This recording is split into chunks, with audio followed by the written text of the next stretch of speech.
మోంతా తుపాను పెను విధ్వంసమే సృష్టించింది. లక్షల ఎకరాల్లో పంట నీటిపాలైంది. రైతన్నకు కన్నీరే మిగిలింది. ప్రకాశం, బాపట్ల, పల్నాడు, ఉమ్మడి కృష్ణాతో పాటు రాయలసీమలోనూ భారీ స్థాయిలో పంట నష్టం జరిగింది. మంగళవారం ఉదయం నుంచి బుధవారం ఉదయం దాకా తుపాను ప్రభావంతో రాష్ట్ర వ్యాప్తంగా వర్షాలు దంచికొట్టాయి. వందల సంఖ్యలో చెట్లు విరిగిపడ్డాయి. విద్యుత్ స్తంభాలు నేల కొరిగాయి. ఏజెన్సీతో పాటు పలు చోట్ల పూరి గుడిసెలు దెబ్బతిన్నాయి. నంద్యాల జిల్లా శ్రీశైలంలో 24 గంటల్లో అత్యధికంగా 27 సెంటీమీటర్ల వర్షపాతం నమోదైంది. ప్రకాశం జిల్లా కేంద్రం ఒంగోలు 25 సెంటీమీటర్ల వానతో జలమయమైంది. ఏపీ వ్యాప్తంగా అనేక ప్రాంతాల్లో 15 సెంటీమీటర్లకు మించి వర్షపాతం నమోదైంది. దీని ఫలితంగా వాగులు వంకలు పొంగిపొర్లాయి.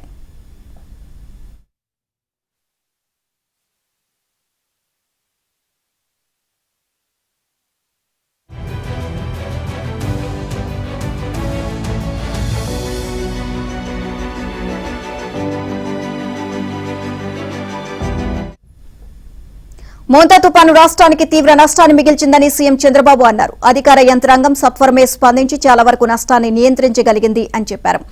వీలైనంత త్వరగా నష్టాన్ని అంచనా వేసి సత్వరం పరిహారం అందేలా చర్యలు తీసుకుంటామని తెలిపారు. కౌలు రైతులకు అన్యాయం జరగకుండా చూస్తాము అన్నారు. తుపాను ప్రభావిత ప్రాంతాల్లో నష్టాన్ని పరిశీలించేందుకు బుధవారం ఆయన హెలికాప్టర్లో ఏరియల్ సర్వే చేశారు. ఉండవల్లి నుంచి బయలుదేరి బాపట్ల జిల్లా చీరాల, పర్చూరు, బాపట్ల ప్రాంతాలు, పల్నాడు, కృష్ణా, కోనసీమ, ఏలూరు జిల్లాల్లో సంభవించిన నష్టాన్ని పరిశీలిస్తూ తుపానుకు తీవ్రంగా దెబ్బతిన్న డాక్టర్ బిఆర్ అంబేద్కర్ కోనసీమ జిల్లా అల్లవరం మండలం చేరుకున్నారు. ఓడలరేవు తీర ప్రాంతంలో ఉన్న ఓఎన్జీసీ టెర్మినల్లో ఉన్న హెలిప్యాడ్లో దిగారు. జిల్లాకు చెందిన కూటమి నేతలు ఆయనకు నష్టం వివరాలు తెలియజేశారు.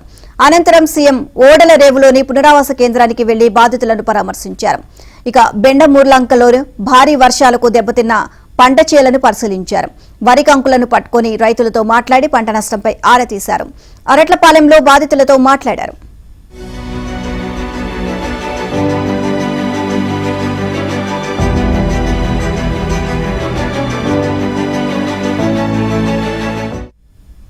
తుపాను ప్రభావం వల్ల ఎలాంటి ప్రాణ నష్టం జరగలేదని చంద్రబాబు అన్నారు. చాలా వరకు ఆస్తి నష్టాన్ని నివారించగలిగాం.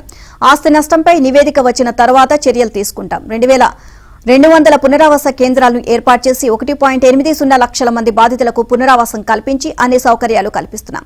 మంగళవారం అర్ధరాత్రి 1 గంట వరకు స్వయంగా తుపాను ప్రభావాన్ని, సహాయక కార్యక్రమాలను పర్యవేక్షించారు. ఇక ఇవాళ వాతావరణ పరిస్థితులు అనుకూలించినప్పటికీ స్వయంగా పర్యటనకు వచ్చాను.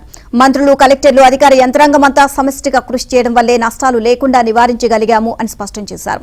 రాష్ట్రంలో 3 మృతి చెందారని, మరెక్కడా ప్రాణ నష్టం లేదు అని తెలిపారు. డ్రైనేజీ, గుర్రపు డెక్క ఆక్రమణల కారణంగా ముంపు సమస్య ఎదుర్కొంటున్నాము అని, దాన్ని పరిష్కరించాలి అని రైతులు కోరగా తక్షణం సమస్య పరిష్కారంపై దృష్టి సారించాలని అధికారులను సీఎం ఆదేశించారు. శిబిరాల్లో ఉన్నవారికి 3000, 25 కిలోల బియ్యం ఇస్తున్నామని, మత్స్యకారులకు, చేనేతలకు అదనంగా 50 కేజీలు ఇస్తున్నామని చెప్పారు. ఇక విద్యుత్ సరఫరా పునరుద్ధరణ శరవేగంగా జరుగుతోందని, ఎప్పటికప్పుడు పరిస్థితిని సమీక్షిస్తూ వీలైనంత త్వరగా ఇబ్బందులు సరిదిద్దుతాము అని అన్నారు.